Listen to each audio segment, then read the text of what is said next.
Lesson 25, Congressional Committees, Little Legislatures. Before we get into the process of how a bill becomes a law, I wanted to have a separate lesson on congressional committees because everything in Congress is done through committee, and committees are very essential for the legislating process of how a bill becomes a law. So let's talk a little bit here about congressional committees. Most of the work in Congress is done in committee. Congress is a committee system. There are 250 full-time standing committees and subcommittees in Congress. The House and the Senate each have their own committee system, which is very similar to each other. Each committee adopts its own rules. Types of committees. The Standing Committee is a permanent committee. It continues its work from session to session. The Standing Committee is divided into subcommittees that deal with specialized issues. The Senate has 17 standing committees, and the House has 20 standing committees. Here are some examples of some of the standing committees. Again, these are the permanent committees in both the House and the Senate. Keep in mind, these committees are divided into subcommittees that further break down the issues and the topics considered by each committee. If you wanted to, you could go online and check out a listing of the Senate committees and subcommittees in both the House and the Senate. A select committee is a special type of committee that's created for a particular job, and it has a shelf life. In other words, it has a limited period for completing its task. Once it does complete its job, the committee disbands or breaks up. We call these committees select committees. Do not confuse a standing committee, which is permanent, with a select committee, which breaks up after completing its task. Joint committees. These committees include members of both the House and the Senate working together. Joint committees. This does not happen often. The most important joint committee that we need to know is the Conference Committee. This is a joint committee when members of the House and the Senate get together to work out the details of a proposed law.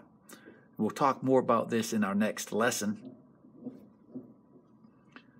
Once a bill works its way through the House, the same bill works its way through the Senate. At the end of each process, the bills will be different. So those who worked on the bill in the House and the Senate will get together, and they will work out the details of this law to get one singular identical version for a final vote. Again, we'll talk more about this in our next lesson, but that's the importance of the Conference Committee. It's a joint committee with members of the House and Senate working together on a bill. Members try to get assigned to important committees that affect their constituents. Seniority is an important part of this process. This is the years of experience, the tenure that a member has on a committee. Committee assignments are also based primarily on seniority. In the House, a congressman cannot serve on more than 2 standing committees and 4 subcommittees. In the Senate, A senator cannot serve on more than 3 full committees and 5 subcommittees.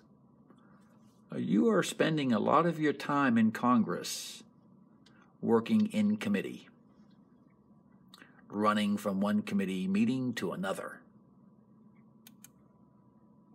The majority party has the majority of members on each committee, and that's important because the majority party has subpoena power, meaning it can call witnesses to testify before the committee. Subpoena power, a very important power that the majority party has in the Congress. The most senior members of the majority party become the committee chairs. Committee chairmen are the most powerful members of Congress in both the House and the Senate. We will see much more of that later in our next lesson, how powerful committee chairpersons are. They have all the power. They determine which bills will be considered in their committee. They determine if hearings will be held on bills. They can subpoena witnesses to testify before their committee. Committee chairs, very powerful in Congress. Where one sits on the committee oftentimes reflects their party and their seniority. All party members sit on the same side. The more seniority a member has on the committee, the closer one sits to the committee chair. The ranking member is the member of the committee that has the most tenure on the committee from the minority party. So each committee has a committee chairperson and a ranking member. The ranking member is from the minority. The ranking member. The ranking member works in conjunction with the committee chair. And keep in mind, if the ranking member's party were to become the majority party in the House or the Senate, the ranking member would then become the committee chairperson. And then the committee chairperson would then become the ranking member. The majority party, it's really important to understand that the majority party has the power in Congress.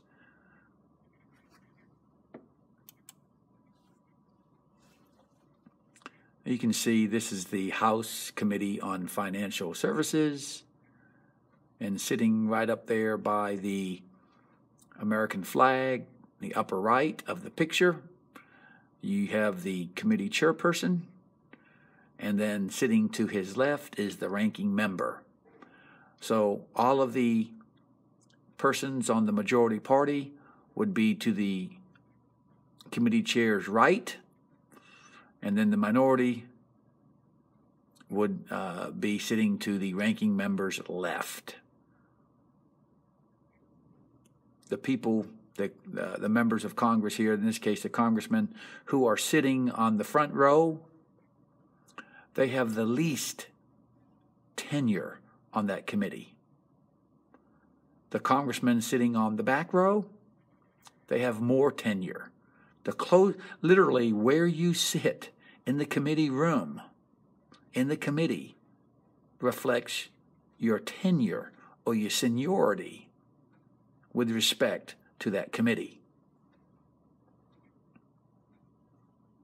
Seniority, very important part of the committee system. The longer the seniority you have in the Congress, you get first choices of your committee assignments. If you have the most tenure on your committee, you are either the committee chairperson, if you're in the majority, or you are the ranking member if you're in the minority. So Congress is a committee system. Everything is done through committee. That concludes lesson 25. Next lesson is 26 on how a bill becomes a law.